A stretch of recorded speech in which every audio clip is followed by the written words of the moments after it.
Coritiba, que foi até Brasília, estádio Mané Garrincha, e acabou perdendo para a equipe do Flamengo pelo placar de 2-0. O Nicolas França acompanhou o jogo. O Coritiba segue o seu calvário. Como visitante neste Campeonato Brasileiro, é o único time que ainda não venceu nenhuma vez sequer jogando fora do seu estádio.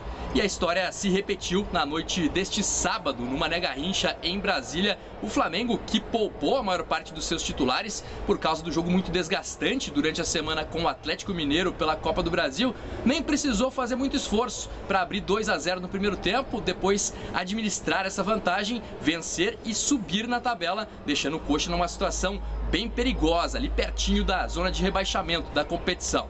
O Flamengo aproveitou 2 bolas paradas no primeiro tempo. Coritiba armado pelo técnico Gustavo Morínigo, desta vez para marcar mais, com 3 volantes no meio de campo, William Farias, Val e Galarça, o Igor Paixão como uma espécie de ligação com 2 centroavantes, Léo Gamalho e Adriano Martinez, também a entrada do Egídio pela lateral esquerda, aí sim tentando dar mais ofensividade ao setor, até que fazia um jogo equilibrado e fez durante o primeiro tempo. A diferença esteve na bola parada em 2 escanteios, num deles com o Gustavo Henrique, no outro com o Diego. Praticamente nas 2 oportunidades que teve, o Flamengo fez 2-0 e aí a estratégia do Morínigo acabou ruindo. Ele foi mexer apenas para a segunda etapa, começando a colocar jogadores mais ofensivos dentro de campo, chamou o Regis já no intervalo, depois foi colocando, né? O Tony Anderson entrou na equipe, o Aleph Manga, só mais pro final do jogo o Natanael também entrou, mas não conseguiram dar muita ofensividade que precisava o Coxa. Pelo contrário, né? O Flamengo na segunda etapa até criou mais oportunidades que na primeira,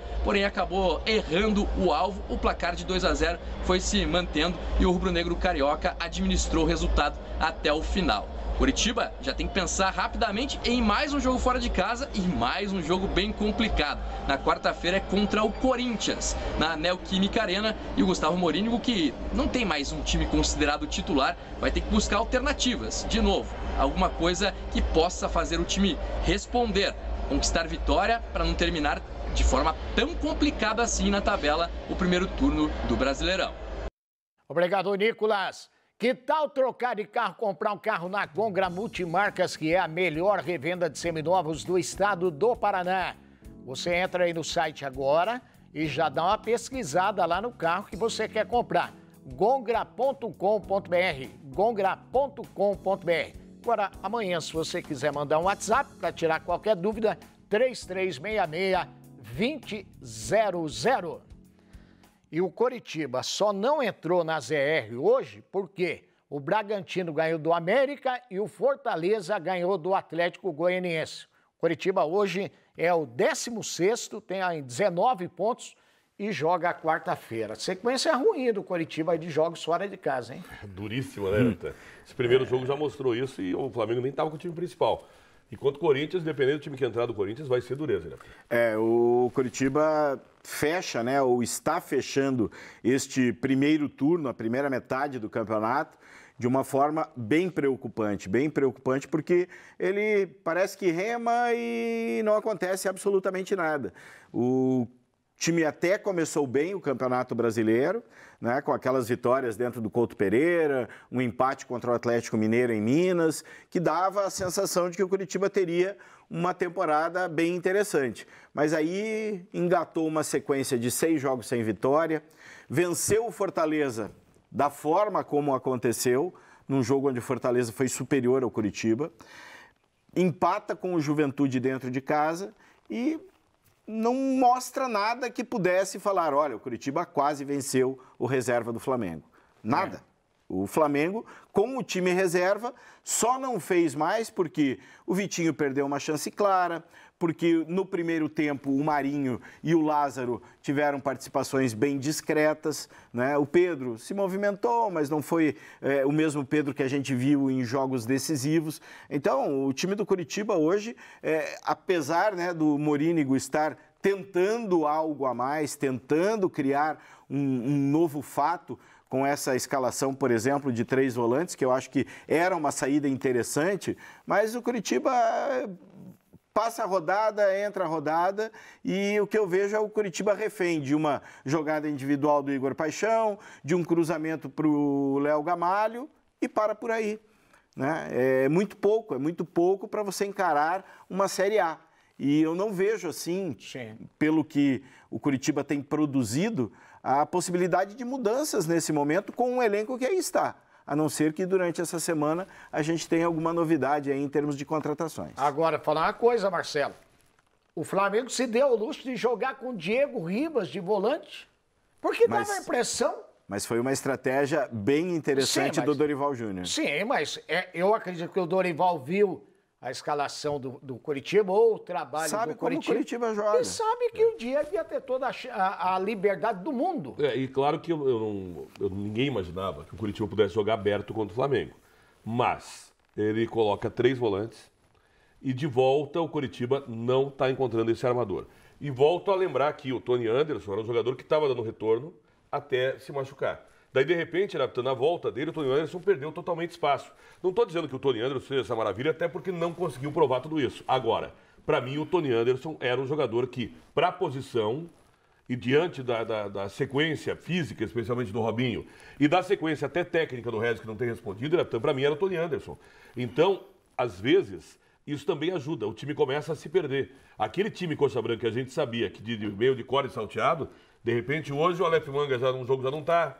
Daí você já arrisca um jogador que é muito brigador como o Martins, mas tecnicamente não é tudo isso, não entrega, sabe? E aí você vai com o meio campo com 3 volantes que não tem criatividade nenhuma. Aí esse espaço vazio, e o Nicolas falou na matéria, é uma realidade, você comentou esse jogo. Aí o que ele faz? Daqui a pouco ele já não tem mais nenhum volante. Daí eu tô pra frente. Daí é meio daquela da voluntariedade, só que o Santos tem que fazer uma defesa. Isso prova que não surtiu efeito. O Curitiba foi um time que correu atrás, mas não produziu absolutamente nada. Né? O Santos não fez uma defesa no jogo inteiro. E aí o Curitiba... Não foi no último lance que teve o do Aleph, foi no último lance, né? Foi aquela bola na trave do Aleph no finalzinho do jogo. E teve aquele lance do primeiro tempo do cabeceio do Léo Gamalho, que vai pela linha de fundo. Só. Foram as 2 únicas jogadas ofensivas do Curitiba. Então é muito pouco para você encarar numa Série A, muito pouco. Mas sabe o que me preocupa? Não sei se vocês vão lembrar, na saída de campo, o Egídio falou, acho que no intervalo, que o Egídio deu uma entrevista para a televisão, não foi? Foi. Que ele falou, o Curitiba tá indo para cima, tal, e não sei o quê. Criamos boas oportunidades. Cara, eu vi outro jogo, falar um negócio. As boas oportunidades foram um chute cruzado do Egídio, que foi por cima do travessão, que o Santos nem precisou ir na bola, e o cruzamento que o Léo Gamalho cabeceou pela linha de fundo. Eu quase chamei o técnico lá em casa da televisão, porque eu falei, eu tô vendo outro jogo. Eu vi outro jogo diferente do Egídio. É verdade, Marcelo? Quando ele chamou o técnico, chegou o Morínigo e disse, é esse jogo mesmo. É esse jogo mesmo. É esse jogo mesmo. Deixa eu lembrar para você agora da JB Móveis. Móveis com qualidade, estofado sob medida, é na JB Móveis. Fala aí, Enéas. Osmar, é verdade, Osmar. Na JB Móveis, na JB Decor, você tem essa facilidade de comprar o sofá do tamanho que você quiser, do tecido que você quiser, vai ter esta facilidade. E o melhor de tudo, Osmar, a entrega é muito rápida. Você que está me ouvindo, você da poltrona aí que está me ouvindo, olha, quero dizer para você, venha para uma das nossas lojas que você vai comprar o melhor sofá. Parcelamos ele em até 18 vezes. Até 18 vezes nos cartões de crédito, melhor, sem juros. Então, venha para uma das nossas lojas, venha falar com o nosso consultor de venda, que ele vai te dar as melhores informações, oferecer o melhor produto para você. Então, não esquece, tem nome sofá, JB Móveis e JB Decor. JB Móveis, JB Decor, fica a dica para você comprar o seu móvel com qualidade, deixar a sua casa ainda muito mais elegante. E o estofado da JB Móveis é sensacional. Um abraço para o Enéas, para o João, para a Bia, para toda a equipe da JB Móveis. Para finalizarmos aqui o papo do Curitiba, Marcelo Irapitã, algum palpite para quarta-feira? Um palpite ruim para a torcida do Curitiba. Você acha que não vai dar para o Curitiba? Assim, você olhando os números, você já coloca que o Corinthians, claro, é favorito. E aí vem esse fator agravante, né? O Curitiba, fora do Couto Pereira, não faz mal a ninguém.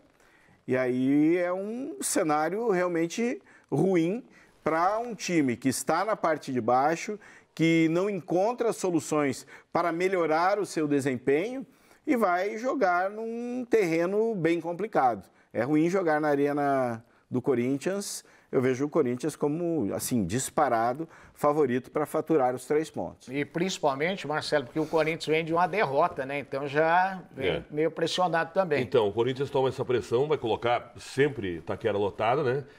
Mas o que pode ser assim de positivo? O Corinthians teve alguns tropeços em casa, tropeços que eu digo empates, que a gente pode imaginar. Vai dizer que pode acontecer, não é impossível. Mas pela lógica, eu concordo com o capitão, pela lógica o Corinthians é favorito para esse jogo.